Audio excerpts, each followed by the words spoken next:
I survived this long by staying out of trouble. Saving you may have changed all that. The world of Rage is definitely not the place to want to take your parents on vacation. It is a harsh, dry, unforgiving wasteland where death awaits you behind every corner.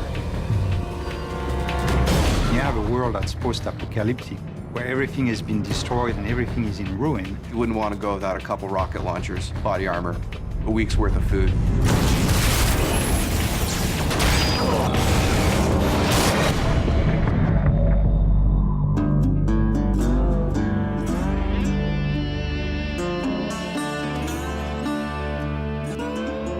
So the first character that you meet in Rage is named Dan Hagar. I hear there's something special about you Ark people. He is this fatherly character that is trying to keep his settlement safe. We knew we needed a great voice talent, and the only way to find that is look for great actors. In the initial images I saw of Dan Hagar, he had glasses, the shorts, the fishing vest, and I go, that totally reminds me of Walter Sobchak from The Big Lebowski. And I go, Tim, we need to get John Goodman. Welcome to the future. You can imagine if there was an actor from Hollywood that could survive an asteroid destroying the Earth, he would be on that list. Get to town. It'll be safer there. You can feel his fatherly ways. You can feel that he's got this tough interior. It really was a great combination. Sound really is half of your experience. The first half is being taken in with your eyes. The second half is being taken in with your ears. You should be able to look at something in the world, hear the sound that's coming from that, and think in your mind's ear, yes, this makes sense. This fits in the world. Gun sounds are one of the hardest things in the world to do, only because you're constantly hearing them. The shotgun is a type of weapon that when you hit the fire button and point it at someone, you really want to feel that kaboom.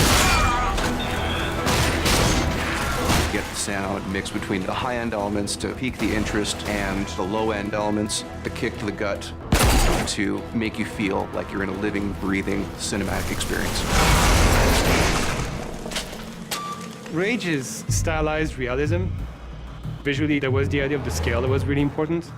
And then it was also like an idea of futurism. So it is still a believable city.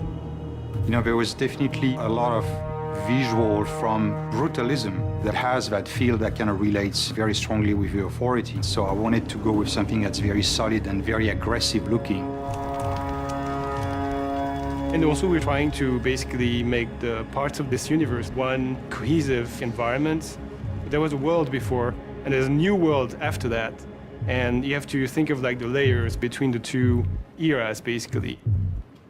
When I started this technology, I had some image in my mind of what it could do, but when the artists get a hold of this and they start working their magic on it, they produce things that, when I look at some of the scenes in Rage, I'm just, wow, that looks better than I would have thought this game could look. The technology right now allows us to paint on any surfaces at a pixel level. As an artist, I like the possibility of expressing your vision in a much higher fidelity. There's no textual limitation. The big challenge is more about when do I stop? When is it good enough that it achieves the goal? So you have to kind of find that good balance. I want the player to feel like he lived through an experience that is bigger than just the game itself.